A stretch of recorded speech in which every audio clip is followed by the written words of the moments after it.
ನಮಸ್ತೆ ಮಕ್ಕಳೇ, ಎಲ್ಲ ಹೇಗಿದ್ದೀರಾ? ಸೌಖ್ಯ ಅಲ್ವಾ? ಸರಿ ಮಕ್ಕಳೇ, ಇವತ್ತು ಒಬ್ಬನಿಗೆ ಸ್ಪೆಷಲ್ ಕ್ಲಾಸ್ ಇದೆ. ಹಾಗಾಗಿ ಬಾಕಿ ಮಕ್ಕಳೆಲ್ಲ ಮನೆಗೆ ಹೋಗಿಲ್ಲ. ಆ ಹುಡುಗನ ಹೆಸರು ಸುಧೀರ್ ಅಂತೇಳಿ, ಕಾಕ್ರೋಚ್. ಹೆಸರಿಗೆ ತಕ್ಕ ಇವನ ಕ್ಯಾರೆಕ್ಟರ್ ಕೂಡ ಜಿರಳೆಯಾಗಿ ತಳಕ ಮಳಕ ಮಾಡ್ತಾ ಇರ್ತಾನೆ. ಇವನು ಭಾಷೆ ಬರದ ಹುಡುಗಿಗೆ ರಕ್ಷಿತಾ ಶೆಟ್ಟಿಗೆ ಸಿಡಿ ಅಂತ ಒಂದು ಪದ ಬಳಕೆ ಯೂಸ್ ಮಾಡಿದ್ದಾನೆ. ಅದರ ನಂತರ ಅದರ ಅರ್ಥನೂ ಇವಳಿಗೆ ವಿರುದ್ಧವಾಗಿ ಹೇಳ್ತಾ ಇದ್ದಾನೆ. ಸಿಡಿ ಅಂದರೆ ಮುದ್ದು ಮಕ್ಕಳಿಗೆ ಪ್ರೀತಿಯಿಂದ ಕರೆಯುವುದಂತ ಹೇಳಿ.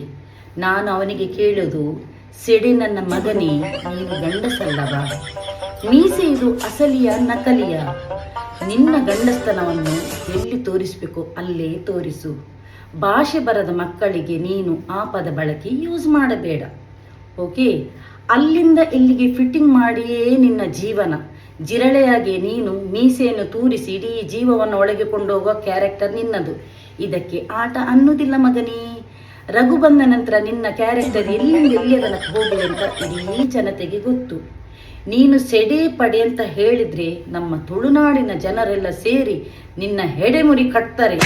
ಸೊ ಮಾತನಾಡುವಾಗ ಹುಷಾರಾಗಿ ಮಾತನಾಡು, ಜಾಗ್ರತೆ. ಸರಿ, ನಿನಗೆ ಇವತ್ತು ಇಷ್ಟೇ ಸಾಕು. ಬಾಯ್.